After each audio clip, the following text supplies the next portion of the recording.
Welcome, everybody. This is the Wednesday, March 18th, regular meeting of the Board of Selectpersons. I'm First Select Person Christine Vitale, joined by Select Person Marcy Spolier, and we expect Select Person Kupchik to join us shortly via Zoom. I'm going to ask you all to please rise to the pledge. Dr. Hassis, will you lead us in the pledge? I pledge allegiance to the flag of the United States of America and to the republic for which it stands, one nation, under God, indivisible, with liberty and justice for all.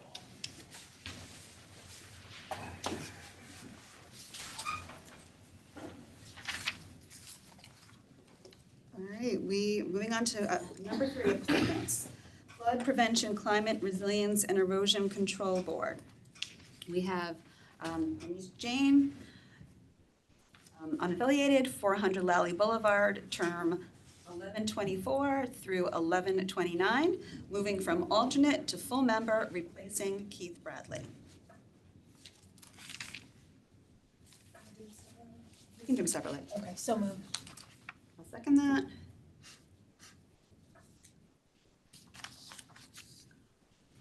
I don't know if he's on. We don't usually, being this is a reappointment, we don't usually need people to attend, but he is currently serving as an alternate on this board. His resume is in our backup.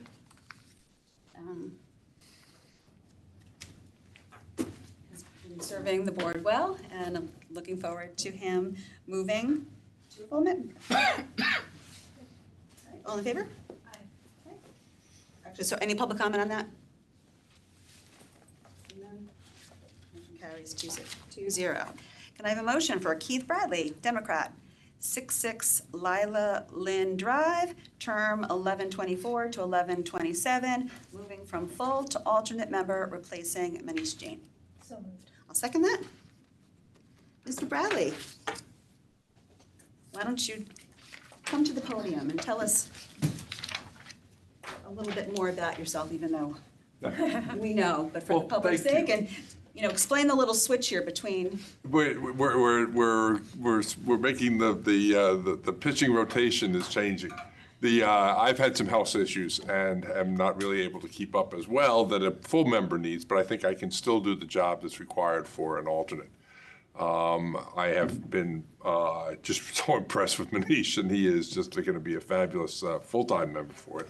Has done such a great job as an alternate, and I'm hopeful that I can continue to serve as the alternate, and particularly bring forward things about the inland flooding issues. I thank you for your advocacy for the inland flooding, especially the Rooster River. I get copied on your updates. I really appreciate it. And you. And in that area, so I so appreciate that, and I'm glad you're staying on because you'll be a good resource. We hope so. All right. Any public comment? Seeing none, back to the board for a vote. All in favor? Aye. Aye. Motion carries 2-0. Thank you. I'm all set. Thank you. Thank you so much. All right. Water Pollution Control Authority, this is for informational purposes only. I will be replacing Select Person Sawyer and going back on the Water Pollution Control Authority term November 2023 to November 2027. Looking forward to serving on that commission again, even though it makes for a long Wednesday night. It's a good commission. I It wish I is. could stay on, unfortunately. Well, look, there's still time if if in the future, In the future. maybe you'll be back on. All right, moving on to number 4, we have Bill, who's presenting. I'll be presenting. All right. Engineering Department, to hear, consider, and act on approving a drainage easement from Birchwood Homes LLC to the town for storm drainage easement on 130 and 150 Birchwood Drive per General Statute 8-24. Can I have a motion? So moved. I'll second that. Yes, Scott Lehman with the Engineering Department. Essentially, this is just kind of clearing up an existing storm drainage pipe that runs through the property of 150 Birchwood. In order to develop the lot, the pipe was relocated. So The town is getting an easement now for the new drainage line and increasing the width to 15 feet, which is, will help us in the future. And we get a brand-new pipe and brand-new structures out of it.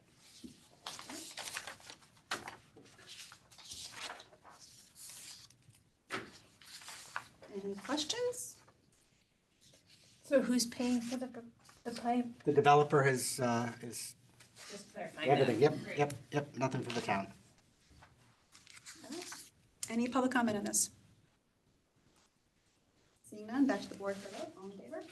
Aye. Motion carries. 6-0. Thank you. Moving on to number 5, non-recurring capital bonding resolution. This is a 20-year bond. This requires Board of Finance and RTM approval to hear, consider, and adopt a bond resolution entitled, "A Resolution Amending and Restating a Resolution Entitled, a Resolution Appropriating $3,456,488 for the cost of certain non-recurring capital projects and authorizing the issuance of bonds to finance such appropriation, to increase the appropriation and bond authorization for the Fairfield Ludlow High School elevator replacement project by $105,800 to a total of $3,562,288. The full resolution is in the backup, and So moved. thank you. And I'll second that. Good afternoon, everyone. So as you see before you, we have a $105,800 increase for this project. Just to give you some backup on this, we went out to RFP. This is the third elevator that this company has done with the district. They've been very good to us in the past with the other elevators. The new regulations for elevators require that the whole shaft line, which is a hole in the ground as deep as the elevator goes up, has to be lined because of the hydraulic fluid used in them. They used to just drop the pipe in there and hydraulic fluid would just be flowing in that hole freely. Now they're required to be lined. When they pulled the old elevator out, there was they came to us with a change order because there was some material, organic material in the bottom of that shaft that they needed to get out of the way for the new lining to go in. During that process, they determined that they could not get that organic material out. So a new hole needs to be drilled the entire length of the 3 stories straight down. There's very few companies that do this. It's a like I said, $105,800 change order. And the reason we didn't know about this ahead of time is because you don't know until the elevator is completely demoed, the pin is removed, and that's when they discovered the issue. We carried a contingency for this project when we first presented it. We never imagined we'd have to go this far. I was told out of the hundreds of elevators that are replaced, 2 or 3 have organic material that need to be cleared. Out of those 2 or 3 that have organic material that need to be cleared, 1 in a million has the chance where it has to be re-drilled because that material cannot be removed through normal processes. That being said, they also determined that while they were trying to clear that material, the original elevator shaft was not straight in the ground. So this will allow us to also straighten out that shaft and make it so the elevator is more reliable. So that's why you see this before you. The actual change order is for $96,000 and change. We put the 105 because we added a 10% contingency for unknowns as they drill the hole. Yes. Yes, we're 1 in a million. So what's the status of the elevator at this The moment? elevator is down right now. Currently, there's only 1 elevator at Ludlow High School that services the 3rd floor. And just last Friday, we had an issue on the 3rd floor where we needed to get a wheelchair up there. And the elevator that services the 3rd floor was down to a mechanical issue that happened overnight. So we had a delay in responding to the 3rd floor. So that's why this is important for us to get this done. And like I said, the elevator is completely down and demoed at this point. So you're just sitting there waiting for board approvals? So We can move this project is this gonna forward. go to Board of Finance and RTM? I'm Because hoping April 14th, I believe, for Board of Finance. And then RTM, I believe, is not going to hear it until May when the board approves the, so essentially on- end of school year. yep. That being said, we are ready. All material are on site. So as soon as we have final approval for funding, we will jump and run with this. Mr. Hatches had agreed and we were working during school hours. We had cautioned off an area so that we could do the work while students were in the building. Not something uncommon for a company like Cone Elevator to do in office buildings and motels and hotels. So very common practice for them to do. So we had been working with the principal to get it done. And unfortunately, this put the brakes on it. Did you ask the Board of Finance or RTM just to try to? get it I've spoken earlier? with Board of Finance. They told me once you guys approve, I can come back to them. They believed April would be their next meeting after this meeting, so we can get it on there. I have not spoken with RTM yet. I am going to reach out to them. I wanted to get through this hurdle first and then talk to them about how we can get that moved up if possible. All right, and I can follow up with, Board of Finance to see if they want to take it up at a special meeting or add it to their budget hearings. I know they usually don't like to do that, but Yep. refresh my memory about these two elevators. Is the second one, is this we replaced one, or is this the one that we're still We replacing? replaced the one by the gym area, which services the lower level and the first floor. This is the one that services the first floor up to the third floor. And there's one other elevator, but the students from the cafeteria area have to go outside and around to get to that elevator, to get to the third floor, to come back to, this is the central elevator in the building. And how long, once this funding is approved, will it take to do the work? For them to re-drill the hole, it's about 3-day process, and they would prefer to do it over a holiday or a break when their students not in the building, because it is a very loud process. That's why we're trying to push this to get it possibly over the April break to get them in. They have us penciled in for April break, but if we don't have the funding available, we will lose that date. All right, Any help you guys could offer to push, we would greatly appreciate. all right. And the organic material, I mean, is there testing, like Ledge, what? it's ledge. I mean, it's Fairfield, so it's ledge. All right, I wasn't sure, like, Yeah, no. I mean, it's very vague there, Mr. Papageorge. I'm sorry, Organic it's- material with, It's dirt and ledge and stone that, like I said, normally they have ways to get that, even though we're talking 16 feet straight down through a 1.5-foot diameter hole, they have ways that they go in and get that out, and they just can't get it to budge at this point. They actually gave us a credit back on the change order for them attempting to do that.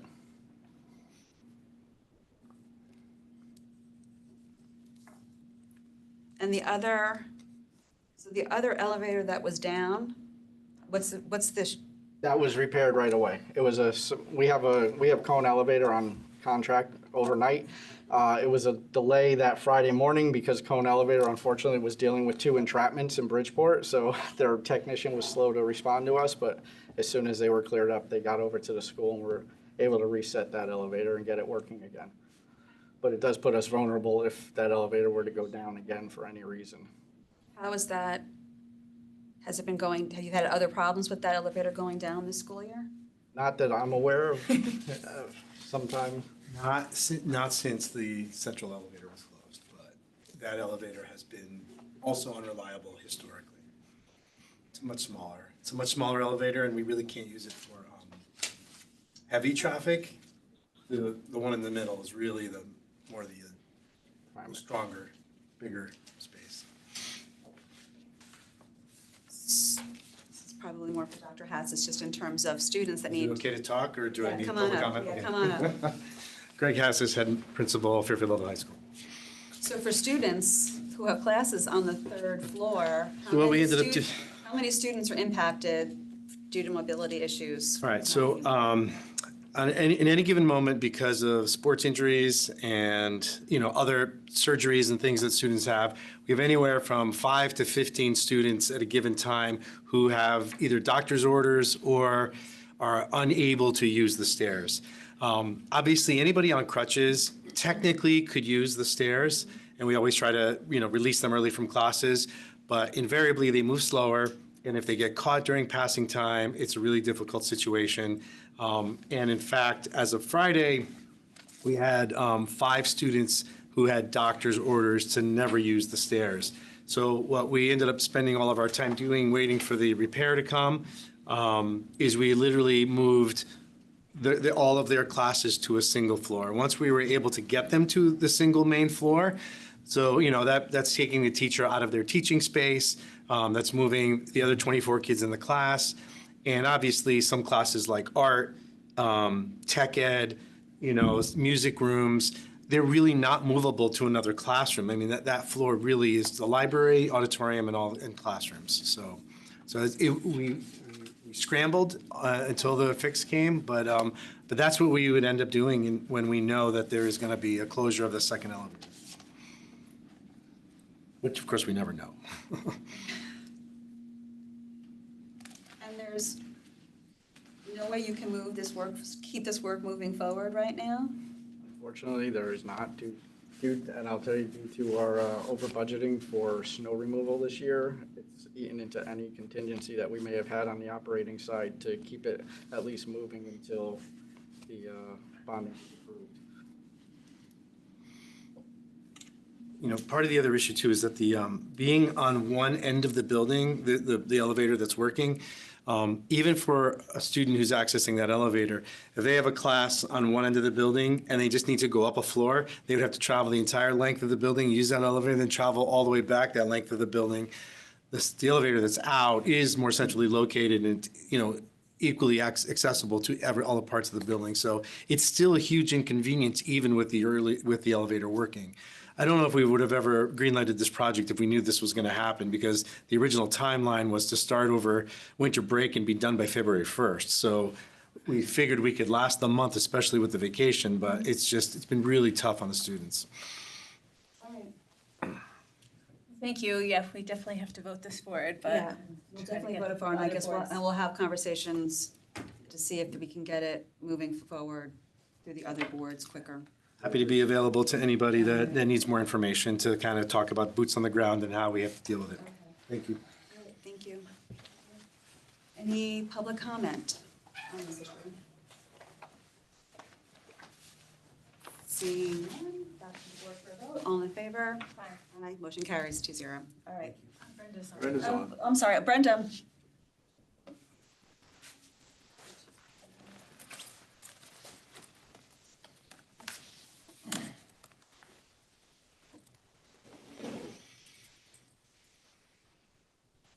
There's two.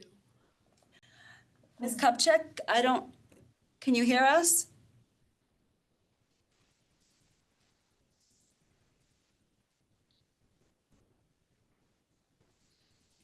Okay.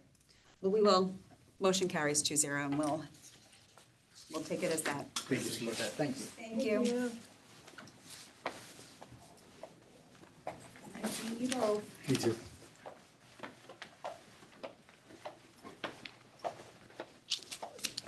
All right, moving on to agenda item 6, purchasing authority.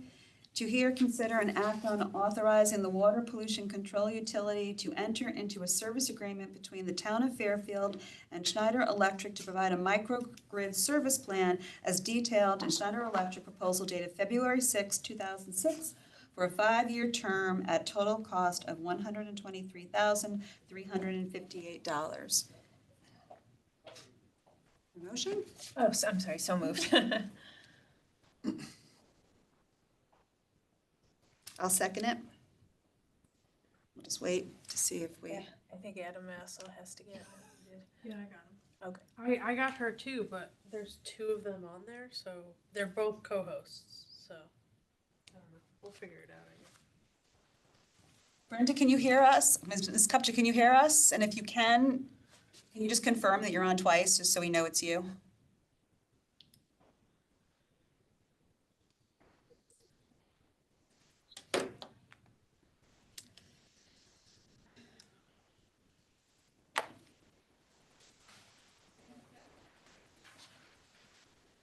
I'll text her.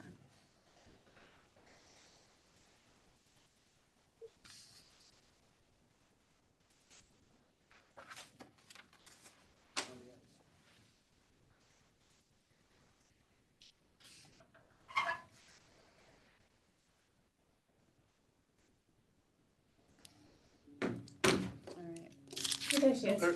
Oh, okay. She's muted still though. Okay.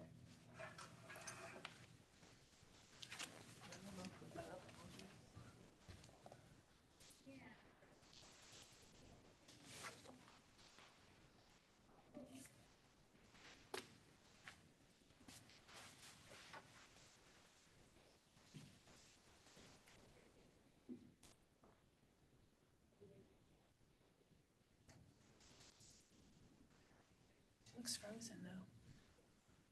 She does kind of look frozen. And she just got off.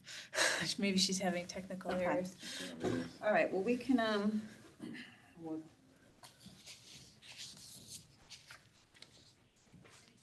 all right, we have, do you want to wait, Chelsea, or do you want to? She said she was going to hop off and hop back on. So, I don't know, it's up to you guys. Adam's ready to go. Okay. All right, we'll move forward. We have Mr. Tulin and the purchasing director and the WPCU general manager, Michelle Gore, who are both joining us via Zoom. Mr. Tulin, do you want to talk us through this to start? Yes, thank you, Adam. Adam Tulin, Director of Purchasing.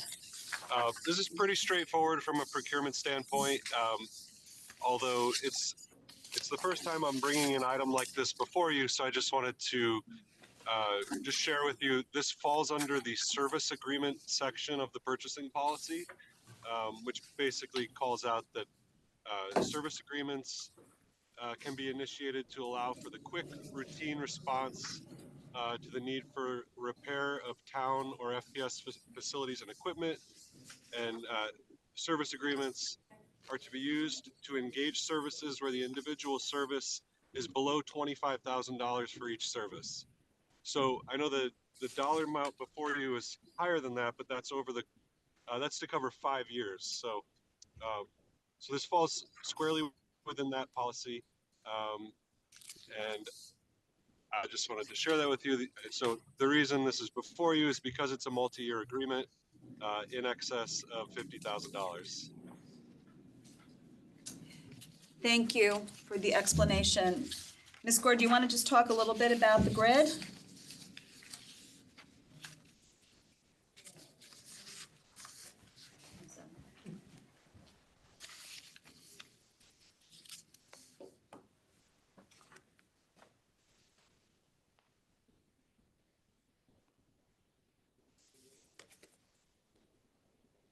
We're working on unmuting you. Yes, I am here. Can you hear me? We can. Okay, thank you. So as Mr. Tulin had just indicated, this is a 5-year service plan and the cost per year is just under $25,000. The purpose of the plan is to provide routine maintenance and emergency repair services for the town's recently installed microgrid, which is located at and servicing the water pollution control facility primarily. The grid originated as an extension of a system installed at the police department. It was initiated by the Department of Public Works quite a few years ago with Schneider Electric. Schneider Electric served as both the designer, the supplier, and the builder of this grid system. And what the microgrid does, it ensures our consistent and regulated energy distribution at the WPCF itself. The WPCF has multiple power sources, as you likely know, including a direct electricity supply from United Illuminating. The WPCF also has a fuel cell installation and also has the ability to use solar power.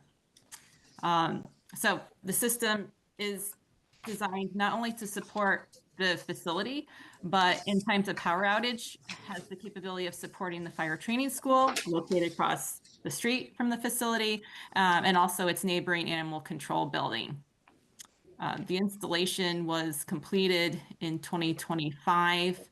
Since then, we have not been in a service contract with Schneider Electric. Very much needed, so we could begin a routine maintenance plan that has not been established to date.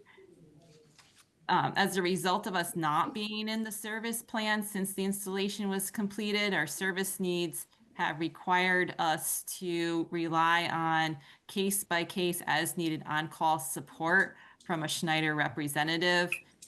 The facility has found this to be both a costly way to obtain service, and it's also slow for us to coordinate the service because we're not a member of an existing service plan. I think what I could offer additionally to inform the board's decision on this is that the grid installation is a capital project that was undertaken over multiple years. It required full testing and approval with UI's oversight, and the town received that approval from UI in 2025. The WPCF waited several months to receive final P stamped record drawings for the installation. So this was quite a significant project to be undertaken. And as such, we want to ensure that we're able to reliably maintain and service this really costly, has been costly, but significant improvement to our power operational needs, and to just really to ensure consistency in the service that it's able to provide not only our facility, but also the fire training school and animal control as well. I absolutely support this. You know, we've been in instances where there's been issues with the grid, which at inopportune times, you definitely don't want that to be happening, especially for our water pollution control utility. And the fire training schools also use our as a shelter, as our EOC in times of emergency. So it is very important that we have this grid up and running. And if it goes down, especially during an emergency, that we can get service as quick as possible. So just for the board, support this, and I thank Ms. Gore and Mr. Tulin for moving it forward. Any questions or comments? I have a couple of questions. So this service contract is more like if the grid goes down because like of a weather-related incident, like do we have any warranty on this since we just got it? Like, is there any type of services that are covered under a warranty already? Does that make sense? That's a really good question, and I can say that I'm not able to answer that right now. I'll have to go back into my records and be able to answer that question for you in regards to what the warranty period is. Mr. Tulin, you don't have any additional information on that, do you? No. Okay.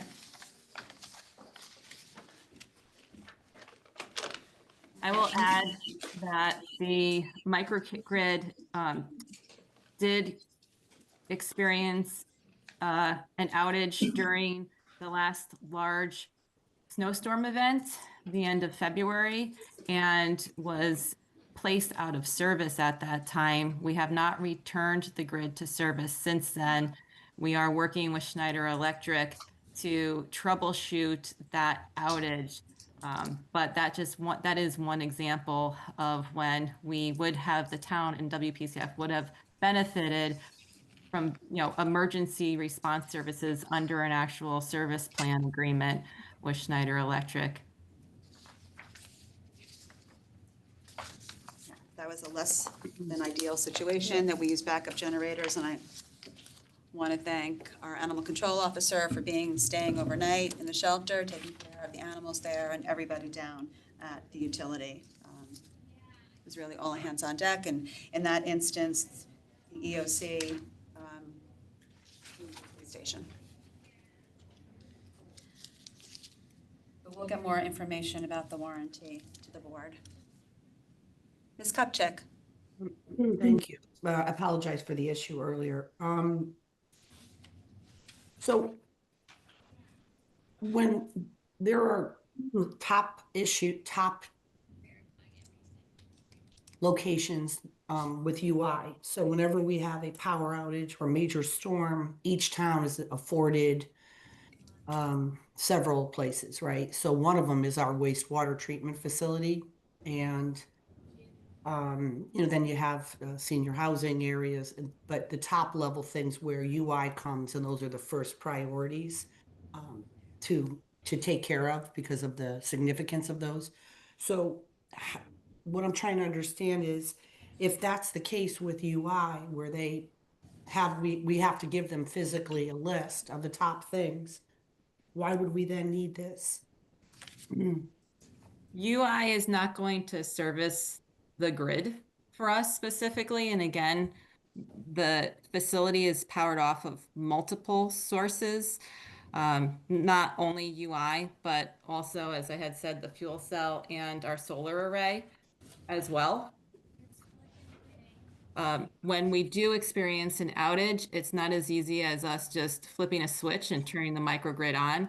We actually have to report the outage, of course, to UI. UI knows of the outage typically, but we have to report it to UI as the overall manager, overseer of our use of the grid, and receive the UI's approval to engage the grid. So is this a, excuse me, maybe Adam can answer this. Is this a contract that we already had and we're just renewing it?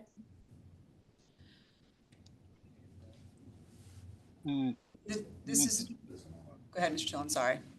So No, this is a new, I'm sorry, this is a new. Yeah, no, I think installation. Michelle, yeah. This is a new installation at the WPCF. So for this particular grid, we do not have a service contract that had been previously executed. The installation was just completed in late 2025. Actually latter half of 2025. This is not the only microgrid installed in the town of Fairfield. My understanding is the other grid is installed to support the police department. My assumption is that the police department's grid is also under some type of service contract to maintain that unit. But I do not have the details related to that, the maintenance of that grid. So we currently don't have any contract on this grid? There is not. This would be the first one. And we're not, the grid is offline at this time, primarily because of the outage and our lack of a contract. Could we potentially, Adam, couldn't we potentially have gotten a good deal if we used the same one for the police grid? I honestly don't know a lot about the other grids. Michelle, do you know, are they all with the same supplier? The same company? I do not know that. Can I try to help? You can. Hi, James Ryan, Building Maintenance Manager for the town. We have a Schneider Electric service agreement at the police department for about $8,000 a year. The most important thing you need to take back from this whole proposal is this gets us on the first come, first serve basis with Schneider, so they can respond right away in an emergency. They got you kind of signing an annual service agreement or a 5-year service agreement because we need them to respond when we have an emergency. It's not under warranty because this project goes way back. It is actually technically, Michelle, correct me if I'm wrong, it's part of the hardening project. A lot of this material was purchased with the idea to coincide with the hardening project by building the berms and protecting the treatment plant. And then it got held up, DEP and all that, but the material was on site. So when the berms were built and the treatment plant was protected, then Schneider came back and finished this installation. So therefore, the warranty is, I wouldn't say a taillight warranty, but there's definitely needs to be a service plan in order to get them to come back. Is that accurate, Michelle? The part in regards to getting Schneider's attention on troubleshooting and servicing the unit outside of contract, I agree with 100%. I don't have the history in regards to the initiation of the project that you were able to share, Jim. Yeah, it's like an Ed Bowman plan. Yeah, I All remember. this, It was, yeah. That's very helpful, James. Thank you very much. thank you for that history. Any other further questions?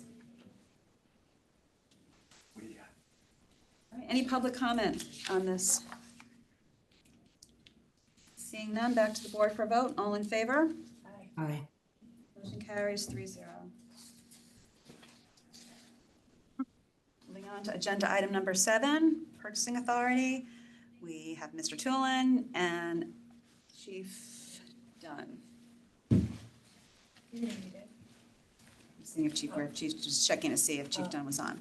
To hear, consider, and act on authorizing the purchasing authority to enter into an agreement between the Town of Fairfield and Arrowdale Enterprises LLC of Guilford, Connecticut, to provide labor, materials, equipment, and all else necessary for the complete replacement of the septic system serving Fire Station 5, 3965 Congress Street, as specified in the scope of work and plans for this project detailed in the Town of Fairfield bid 2026-28 and the Arrowdale Enterprises bid submission dated January 6, 2026, for a total lump sum not to exceed $132,452.50, with additional authority to enter into necessary change orders in an amount not to exceed the approved funding for the project. Can I have a motion? So moved. Ms. Follier, seconded by Ms. Kupchak. Mr. Tulin? Yes, thank you. And just note, I believe Mr. Ryan is there to offer more specific information about the project, perhaps as opposed to Chief Dunn. But Okay. so yeah, as the resolution states, we issued bid number 2026-28. We received three strong submissions. We ultimately are looking to recommend award here to the low bidder. The final contract amount we're proposing is for the cost of the base bid, plus there were a number of add alternates. This will be the base bid plus add alternates 1, 3, 4, 5, and 6. That gets you to the total of $152.50. And I did just do a quick confirmation that it still remains the low bidder even after adding in those add alternates. So this just wanted to state that. So we one of the town's standard template contracts for your consideration, so we can proceed with the project. Thank you. Mr. Wright, you want to just give us more detail about the need for this project? Yeah, I mean, there was a extensive scope review with Arrowdale. We haven't used them ever before, so the purchasing department and myself, just looked at their background, their history of doing jobs like this. They're well qualified for it. The history of it is that the septic system there is compromised to an extent. We are pumping it out more frequently. We did an investigation where the galleys to the septic field are compromised. There's been more usage of the fire department with the increased staff, more equipment put in as like a large gear washer, and the existing septic system is not keeping up with that usage. We did take into account the future use of any fire department in town where there may be additions or remodeling to a firehouse. So we are taking this septic system further away from the building for more space. The add alternates just seem to make sense. Some of the items on the add alternates the town could perform, but they were doing it at a much easier way to have them control it rather than us do logistical work with the outside contractor. So we took them up on it. Any other questions? Any additional questions? So you said 1, 3, 5, and 6 were the add alternates? It's 1, 3, 4, 5, 6. Sorry, I'm not looking at what you said. All but number 2. Okay. Which is, 2 is what? Truck away approximately 80 Yeah, we're tons of asphalt. We're giving them, 4 guys and 4 trucks.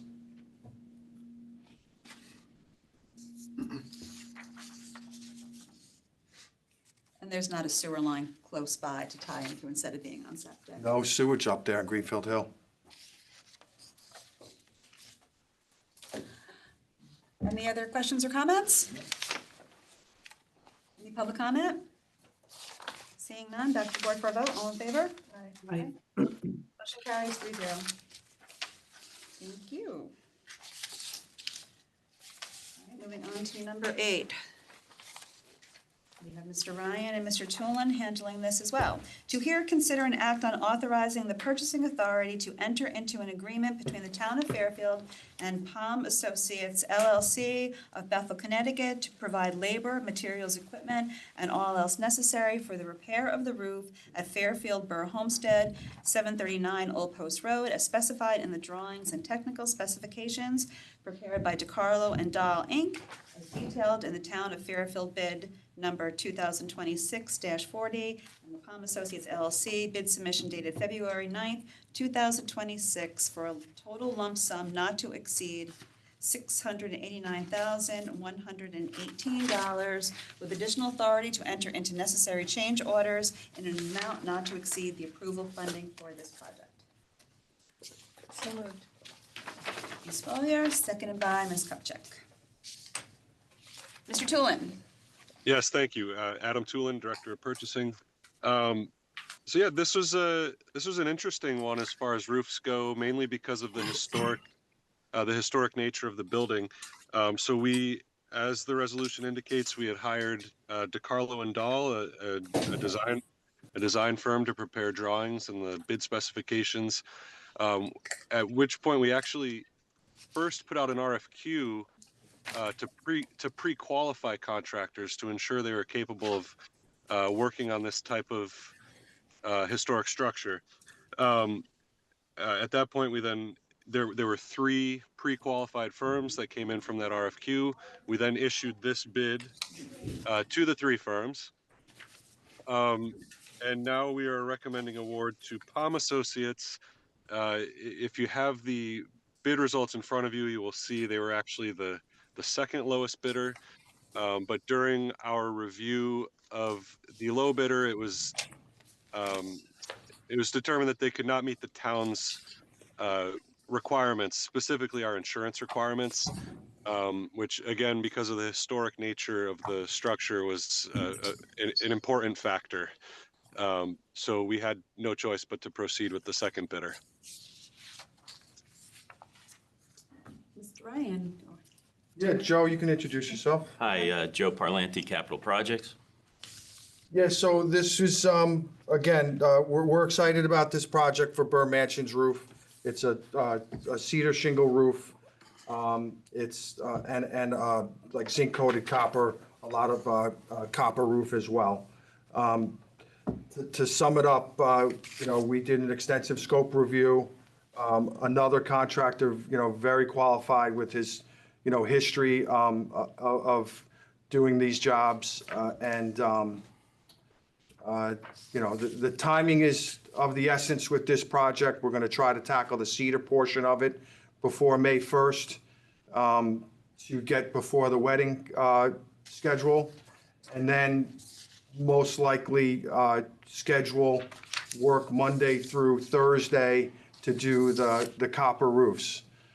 So it's going to be a lot of logistical picking up and putting down for, that we were never there on the weekends the best we can. Trying to think of what else came up. The chimneys are extensive as well. That work is extensive. There's a line item for that. But very interesting to work with the architect to get this out to bid, and the project management team was great. Joe was great. Yeah, any questions? So how long do you think the process will take, like if you're stopping and starting till it's done? So again, we want to be done with the cedar, the main portion of the roof, before May 1st. In the scope review, he said that that's doable. Then there are 5 alternate roofs other than that, and we hope to, do that, 1 a week, hopefully, if it's possible. But we're working around a wedding schedule, and I haven't even looked at the schedule with the Burr manager yet, but the contractor was very flexible. But that's the goal. So ideally, there won't be any notable, visual things for weddings if they want to take a picture of the Burr homestead. Correct. It was very clear in the scope review what the building is used for. And We're offering our help to pick up and put down with loaders if we're picking up a pallet to get it out of the way and store it, at another location. That was brought up in our scope review. The chimneys are extensive work. There's a little bit of an unknown about the chimneys. Worst case scenario, we are gonna, wrap them with, white, so they blend in for a wedding. If that's the case, I'm hoping we tackle that before May 1st.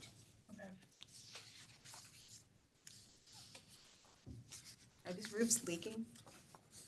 No, so we have done a Band-Aid repair 3 years ago to the peak of the cedar roof. Then there's another roof that we put a rubber membrane over copper,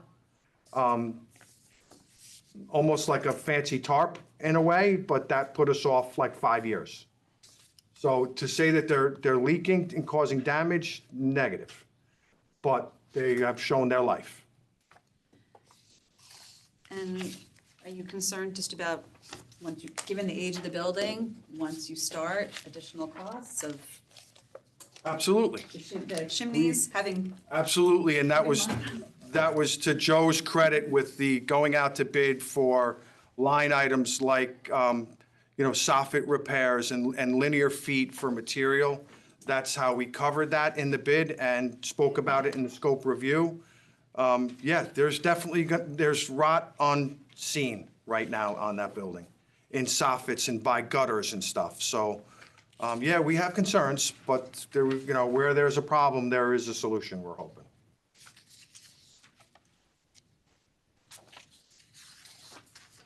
I'm assuming that the town attorney looked at this large contract. I've submitted it to the town attorney, so if it's not complete, it's at least in the works of review.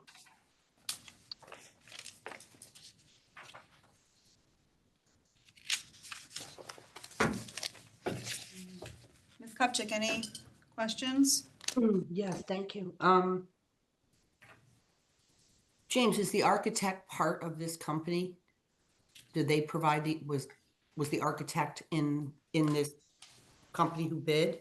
No, we released the architect after he submitted the drawings and to purchasing to go out to bid. He was not part of the bid process. The bidding selection committee was all internal town employees. And obviously the historic commission signed off on this. Before we even spoke to the architect, we went out to the commission, not to the commission, sent a letter of replacing in kind. So everything that you see in this bid is replaced in kind, so therefore it goes down as a repair and not a remodel. So yes, I have approval from the Historic District Commission. Okay. Thanks for your work on it, James. Anything else you think we need to know? No, bear with us, patience. It's our goal to make sure that when there's a function there, you don't see a blue tarp. That's, Yes, that's exactly it. And it's during the scope review, it was made clear. Yeah. I mean, are they going to need to keep equipment or materials on site? They may need to keep some, but those will be hidden. But for the most part, if things need to go, the contractor knows that, they need to bring that off-site. They have trailers that'll do so. So it's going to be as invisible as possibly. And the first thing will be the chimneys, because that's going to be the most noticeable part. You're going to see staging, scaffolding up there. So we're going to hit that running, get those chimneys done. Once we can get that scaffolding off the roof, then no matter what phase we're in, as far as even the cedar portion of it, we can make it look like we've never been there for the weekend. Okay. Good to hear, and we'll And cross our fingers and hope for good weather. And in my roof, the chimney kind of did us in. Any further questions? Any public comment? Seeing none, back to the board for a vote. All in favor? Aye. Motion carries. 3-0. Thank you. Thank you. All right, moving on to agenda item number 9. Community and Economic Development Director, Mark Barnhart, will be presenting this. Resolved, the town of Fairfield, acting herein through its first select person, Christine Vitale, is authorized to enter into an addendum to extend the ground lease as well as the agreement to extend the abatement of taxes for the Grassmere Elder Housing Corporation, now known as Sullivan McKinney Elder Housing, Inc., originally approved by resolution of the representative town meeting on April 27th, 1987, and extended by action of the representative town meeting on April 25th, 2011 for an additional 36 years. And further resolved that first select person Christine Vitale is authorized to execute all documents in connection thereto, including but not limited to the assignment of said ground lease and tax abatement agreement to the Sullivan McKinney Elder Housing Redevelopment Limited Partnership in accordance with the forms attached hereto. So moved. Ms. Fuller, seconded by Ms. Becker. It's a mouthful. Okay, It Mark, was. Mark Barnhart, Director of Community Economic Development. This is fairly self-explanatory as stated in the text. As you know, Sullivan McKinney Elder Housing provides 40 units of age-restricted affordable housing for persons 62 years of age and older. We entered into a lease instrument back in 1987, as well as a tax abatement agreement. It was a former town school, so it wasn't paying taxes at that time. So that's been extended at least once before, and they're seeking to do so again with your permission. This is to enable the project to be refinanced through HUD, Department of Housing and Urban Development, so that they can undertake some capital improvements to the property. And HUD requires as a condition of providing that refinancing that the lease term be at least 1 year beyond the repayment provision, the mortgage. So that's why it's a 36-year extension. Happy to take any questions. I will note for the record that this does not require Board of Finance approval. The next one does. This only requires your action as well as the action by the representative town meeting because it doesn't involve any appropriation of town funds. And I also will note what you have before you in the backup is some language that's still in flux a little bit. We understand, I've talked to the town attorney, so this would be subject to the final approval of council in terms of the language. I'm not anticipating that HUD typically doesn't accept a lot of changes to their mortgage instruments or lease that relates back to the mortgage instrument because it's a standard form that they use across the country. So we may be able to make some minor modifications, but perhaps not to the extent to which the town attorney is looking for. As far as the assignment, that's no issue. I've talked to the town attorney and counsel for Sullivan McKinney, and the issues that we have direct control over. They're in agreement with the proposed changes. So with that, I'll open it up for any questions that you may have. Board for questions? The adaptive rec center is attached to the building, correct? Mm-hmm. Is that have any impact on this at all? No, I think it'll actually, hopefully, some of the improvements that are envisioning will talk about the envelope and things of that nature that may have long-term benefit for the other tenants in the building, so to speak. Great. I actually have been in there several times for work, and I really appreciate that facility and what it does for its residents. So thank you. And we've been talking to them as they're looking to do some of their capital improvements to their space. And as the town is moving forward on the renovation, to the adaptive rec, just communication in terms of being sensitive to additional noise and where we place certain classrooms. So those conversations are going to be ongoing as that project moves forward. Ms. Kupchak, any questions? No. Any public comment on this? Seeing none, back to the board for a vote. All in favor? Aye. All right, moving on to number 10, Community and Economic Development Director. This requires Board of Finance and RTM approval.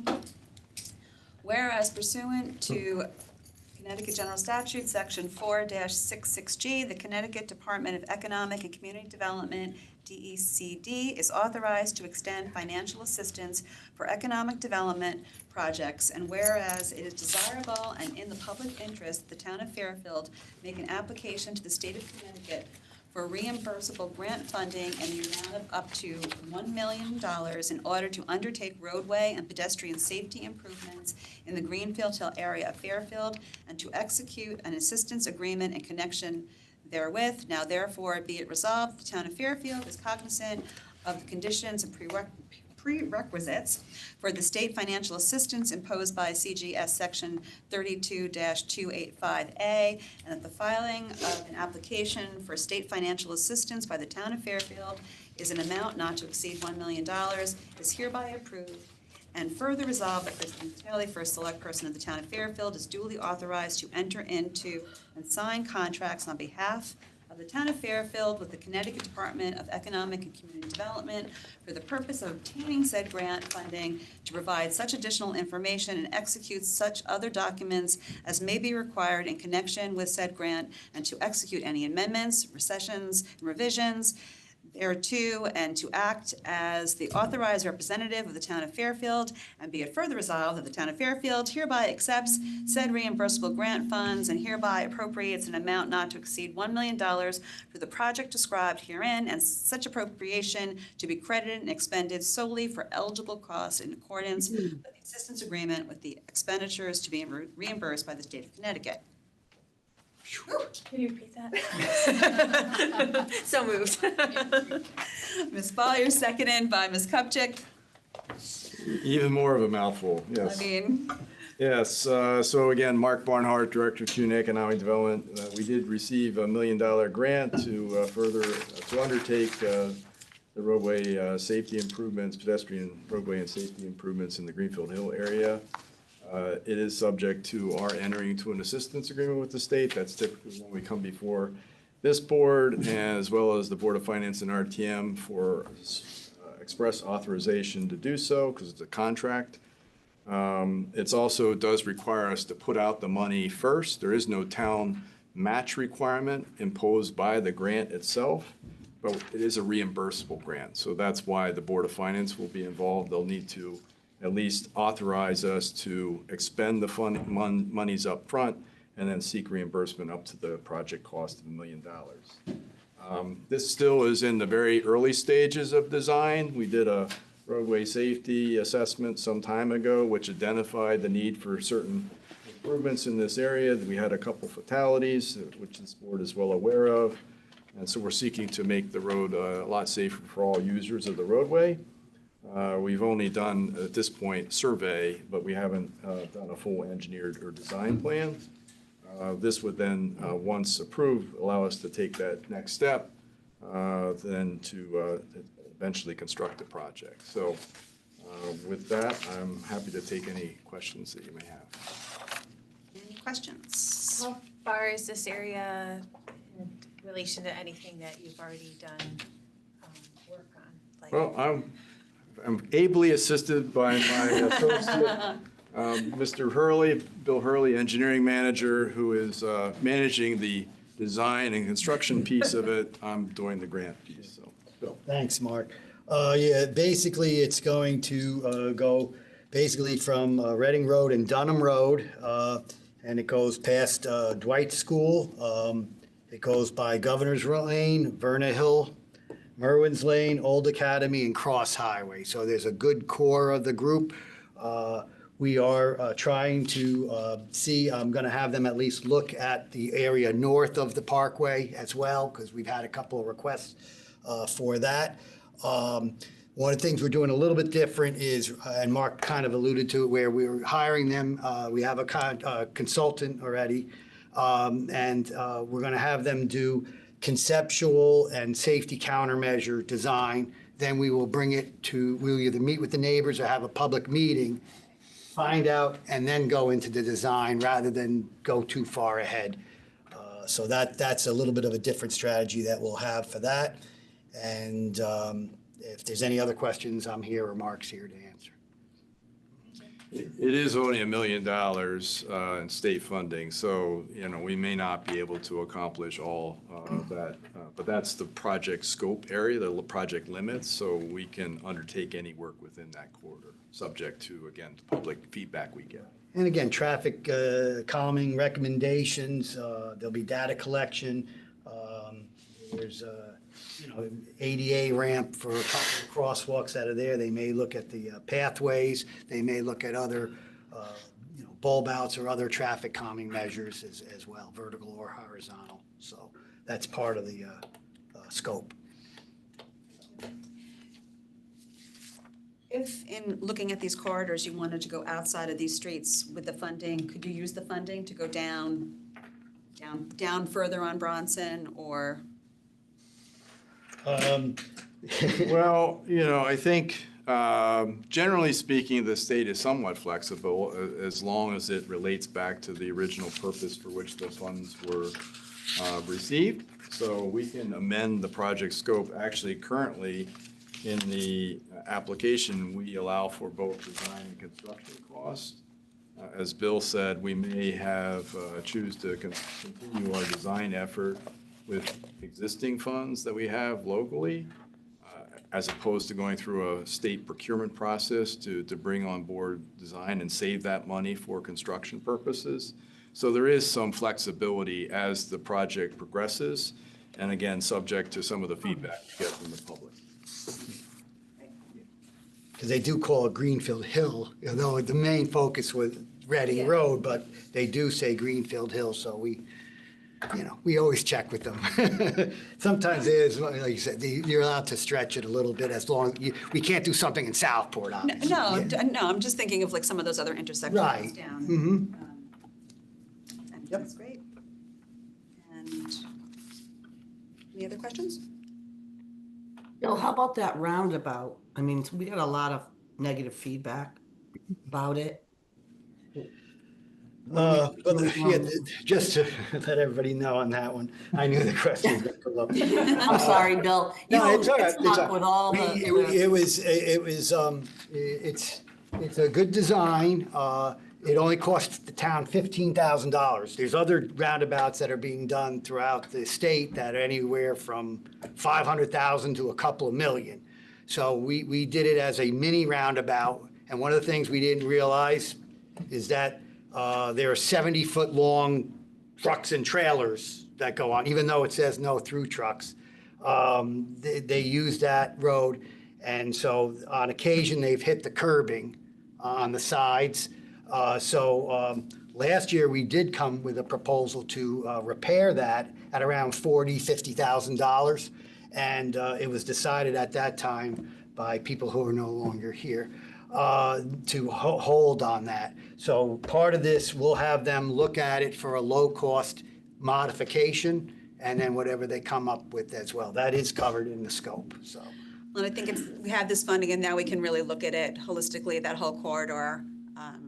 Appreciate moving the roundabout forward, but know that there's been challenges to it and looking to improve it, and we'll be working with the consultant, consultation with the police department. I think that we all want to address that area, and it's great. Thank our state delegation for advocating. I know Representative Kitt was instrumental in helping with this funding, and thank you for just moving it forward. It's excited that we're improving. And like Mark said, we have a right-of-way now. Reading Road never had a fully established right-of-way, so we have the survey for that.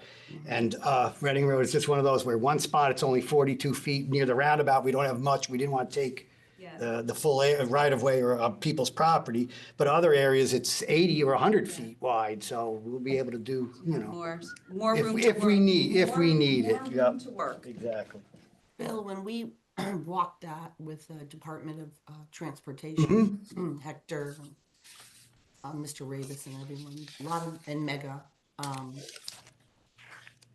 that was one of the main focus were to allow a larger, I don't know what the police call it, get out of the way. There's a word for an area to be able, if you're walking, to be able to get out of the way and allow people Edge lines or a 5-foot landscape buffer where you know, if you were working on the road and there's pricker bushes, it's hard, but if we clear that out Correct. for 5 feet, at least that gives people room to get off the road. Yeah, there you Yeah, go. the police, yeah, no, Yep. but I mean, when we did that, I mean, there were people who put stone walls right on the roadway, or fences or expensive trees and things, and, you know, obviously, the first, 6 feet of that belongs to the town, for that purpose. So, I mean, I would like to see us be doing more of that. And I would hope that, get some more feedback on that roundabout, because honestly, I didn't hear one positive thing about it. People just think it's maybe because it was only 15,000, but maybe there's a better way than that thing. But I just think that people who are going to walk or going to get their mail should have the opportunity to get out of the way. And I think that should be the rumble strips helped a lot, I think, but I think that ability to get out of the way is huge. And I know that comes with some angst, because you got to tell people, you built something on town property that you shouldn't have built there. But, it is what it is. Safety. Yeah, but that's where we have the survey now that will officially say, that's definitely in the public right of way, you're gonna have to remove it. I mean, there's some, leeway. If it's a tree that's been there 30 years, we're not gonna cut it down. If it's something that somebody put in without a permit, then we can go after them, especially if it's recently. And again, it will vary, on the location. But yeah, if it's within 5 or 6 feet and we have plenty of right of way, then yeah, we'll give them a certified letter to have them remove that obstacle. Yep. And we'll update the board as this project moves forward. And, we've had requests for bike lanes and walking lanes and paths and other things in that area. So it's exciting to have this funding in hand so we can move this work forward. I would encourage you, Christine, to maybe, when we do have that, put it in the newsletter so that people, if they want to come, because they won't know that it's going to be on the agenda, and maybe they'd like to provide input considering they drive it every day. Absolutely, and it sounds like Mr. Hurley's planning just a public meetings outside of a Board of Selectpersons meeting, and I think we have a dedicated email list for that neighborhood as well, that we can reach out to them aside from the large town list. And I'm sure there's grant requirements requiring us to do that as well, so, yep. All right. Yep. All right, seeing no further comment, and no public comment, we'll take it to board for a vote. All in favor? Aye. Motion carries 8-0. Thank you. Thank you. Moving on to agenda item number 11, we have the Assistant Planning Director, Jonathan Mullen, here, a FEMA CRS progress report on action items outlined in the Regional Hazard Mitigation Plan. That's it? That was such a short one. It is. Yeah, thank you. Can I have a motion? Oh, so moved. Second? We have to motion it because it's. Oh, I guess we don't. You're right. I'm sorry. Okay. I'm so used to, thank you. So, present. Good evening, members of the board. My name is Jonathan Mullen, Assistant Planning Director for the town of Fairfields.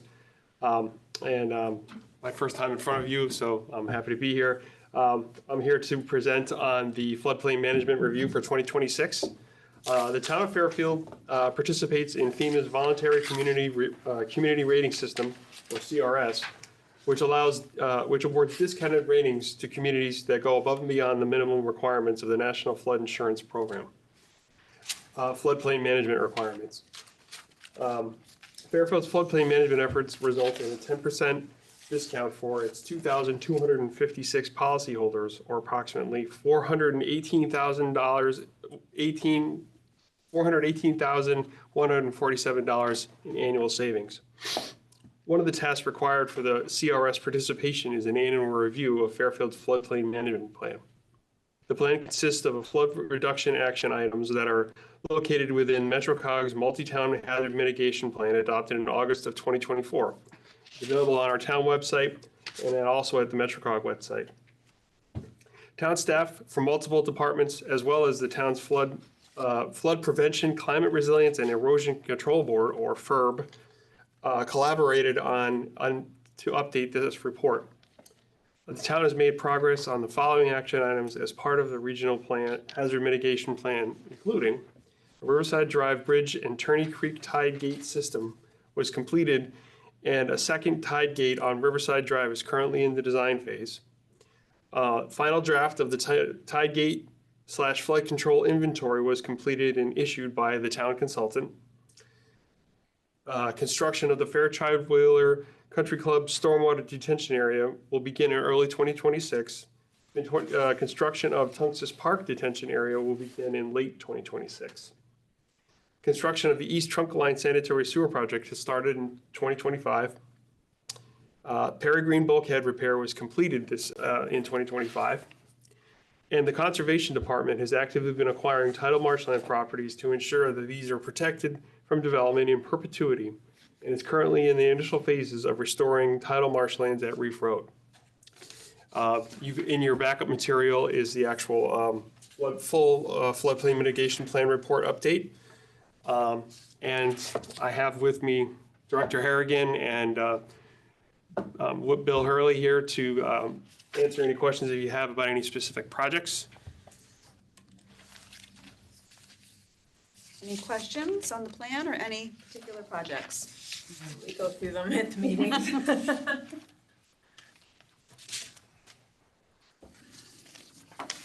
Mr. Hurley, you're still here, with Rooster River, I know we approved a lot of things in the last few months. Any update on that?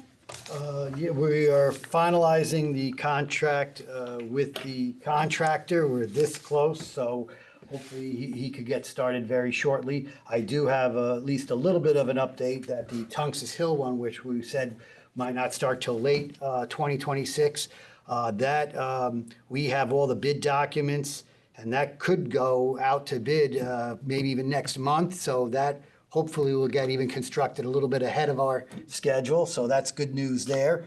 The South Pine Creek tie gate, the one by Kiwanis Field, that project is substantially complete. They just have to provide a little better access for Conservation Department for maintenance purposes, and then that project will be done.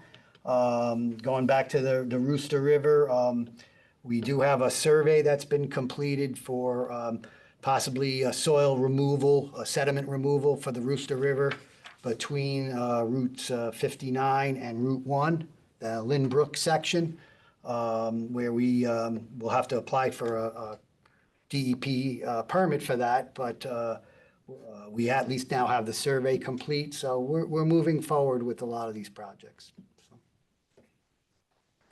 And we are currently hired a consultant to also do a master plan, looking at potential flooding sites around town and how we might mitigate them in the future.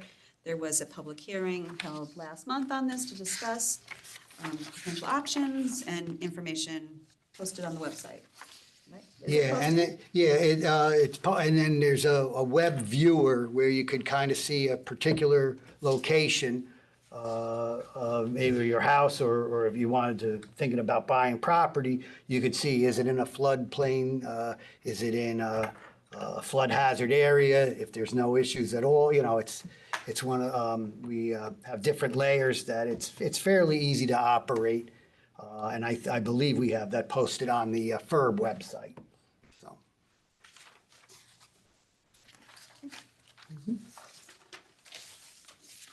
All right.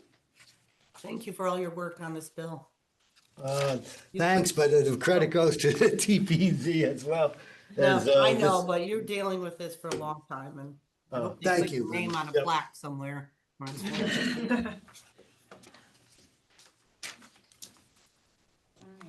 Thank you. Okay, thank you. Thanks, Bill.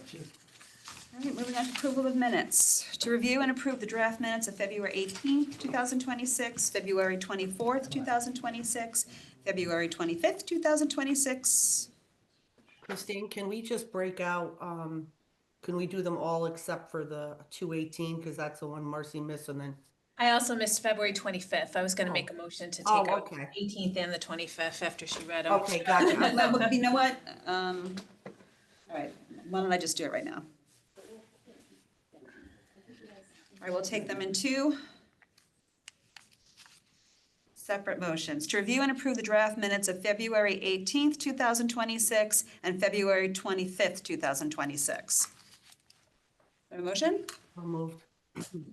Kupchak, I'll second that. Any discussion? I'm gonna abstain. Seeing none, take it to the board for a vote. All in favor? Aye. Aye. All opposed? Abstentions?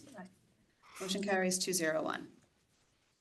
Okay, to review, motion to approve the draft minutes of February 24th, 2026, February 26th, 2026, March 2nd, 2026, and March 3rd, 2026. So moved. Second? Ms. Second. Follier, seconded by Ms. Kupchak. Any discussion? Seeing none. Any public comment? Seeing none. Back to the board for a vote. All in favor? Aye. Aye.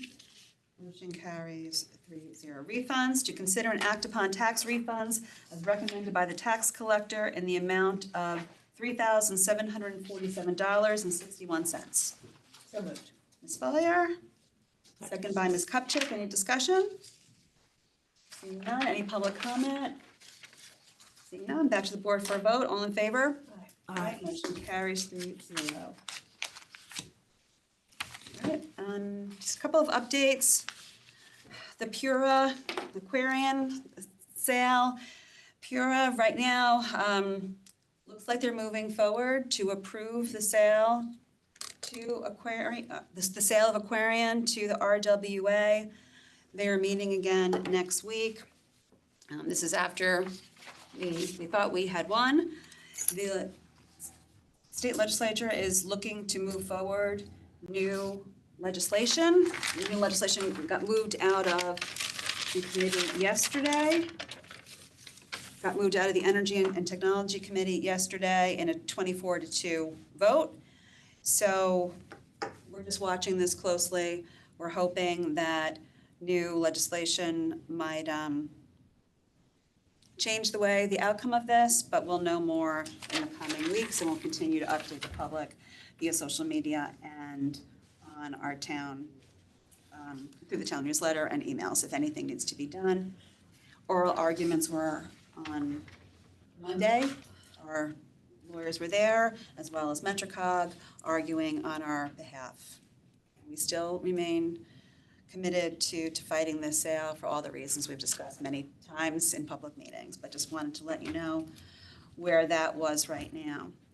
The fiscal year 20, yep, I sorry. would, thank you. I would thank you for that. I would encourage, I know that you attended a press conference in Hartford, but I've been listening. Obviously, I served in the legislature, and some people, reps and senators are calling for an emergency session to pass this legislation before. I mean, they're always doing kind of emergency sessions, and this actually is an emergency. And so maybe you can reach out to your counterparts and ask for the governor to consider doing that, because that's really what we need, because the clock is ticking. So if we miss that deadline, which is fast approaching, it's not going to really matter what the arguments are, because Pura is going to say they have no authority, and then it's going to be a problem. So I think it depends on what the legislation, I mean, this legislation is just to really clarify what the intent was of the enabling legislation. There seems to be a little bit of a disagreement between the approach that Pura is taking and the judge that is ruling on this, and hopefully what our legislatures really meant by it. But did attend a press conference 2 weeks ago, advocated for them to hopefully meet before the March 25th deadline, which is when Pura is meeting. That's the date that they're supposed to be back in session.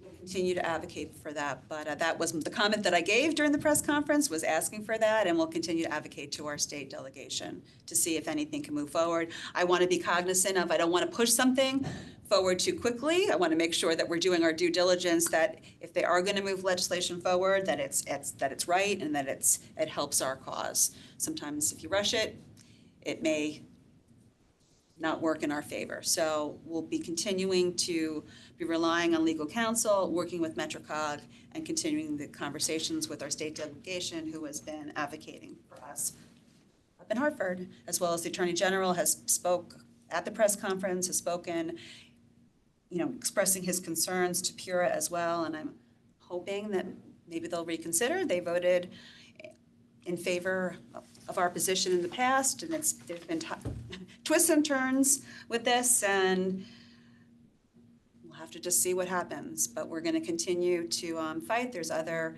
avenues available to us even after Pura acts, but I don't want to get too far ahead of ourselves on that one, but want to just kind of keep you in the loop and continue to watch the town communications as well as anything that you see in the paper. And if you hear anything, don't hesitate to reach out. Fiscal year 27 budget, the Board of Finance still in the midst of their hearings. Just a reminder to the public that the public budget hearing, the opportunity for the public to come and share their thoughts with the Board of Finance on the budget will be held on Saturday, March 28th at Ward Auditorium, and that begins at 9:30 a.m. Revaluation, EAA is starting to hear hearings. They are concerned, we have, I think, close to 1,000 people that have appealed. They're concerned in being able to hear, adjudicate all those hearings, and the time frame. They requested an extension, which I have given them to the end of May to go through the process. This will mean that the grand list will not be finalized until probably the first week in June, because the Board of Finance can't finalize the grand list until they get the report from the BAA. But just in terms of time, the chair was very concerned about just being able to get through everything.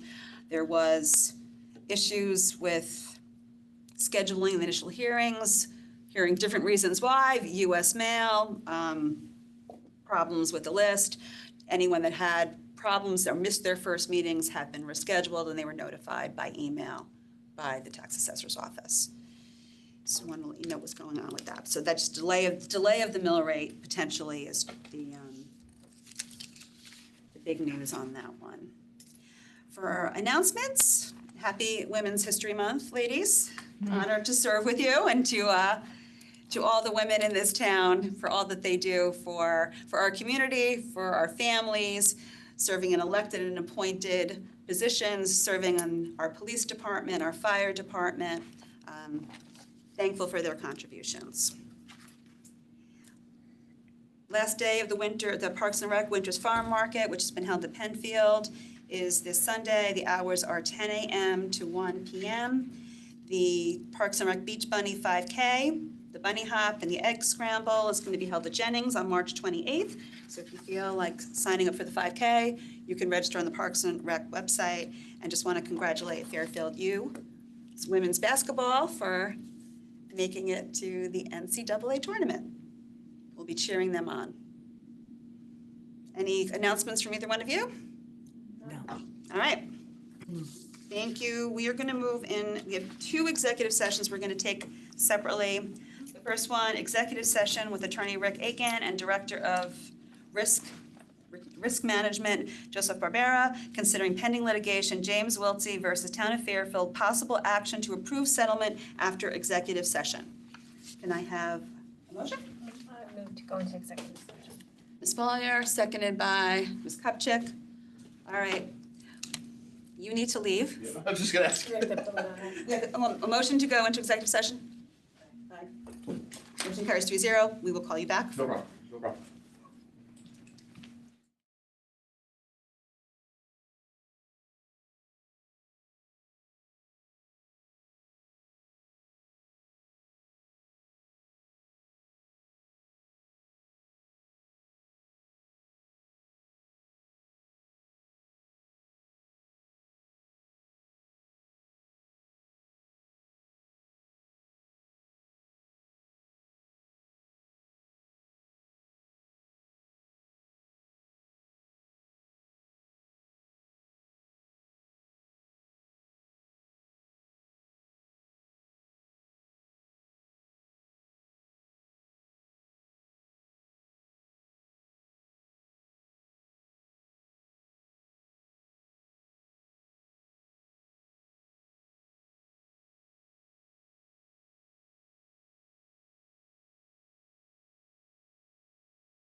Can I have a motion to come out of executive session? So moved. Second. Ms. Spurrier, seconded by Ms. Kupchak. All in favor? Aye. Aye. Motion carries 3-0. You're out of executive session. No votes were taken. Can I have a motion to approve the settlement on the terms discussed in executive session? So moved. Second. Ms. Spurrier, seconded by Ms. Kupchak. All in favor? Aye. Aye. Motion carries 3-0. Can I have a motion to go into executive session with Human Resources Director Gina Williams and Michael Paris, and police, excuse me. Let's try that again.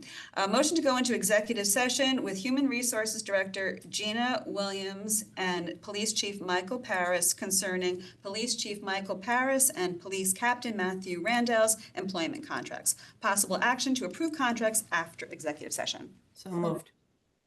Ms. Kupchak, seconded by Ms. Spurrier. All in favor? Aye. Aye. Aye. We are in executive session.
right, can I have a motion to come out of executive session? Second that? Second, sorry. All in favor? Aye. Aye. We are out of executive session, no votes were taken. Can I have a motion to approve the employment contracts of Police Chief Michael Paris and Police Captain Matthew Randau, based on terms discussed in executive session? So moved. So moved. Ms. Kupchak, seconded by Ms. Spalier. All in favor? Aye. Aye. Motion carries 3-0. Motion to adjourn? So moved. All right, all in favor? Aye. Motion carries. All right. Thank you. Thank you. Thank you.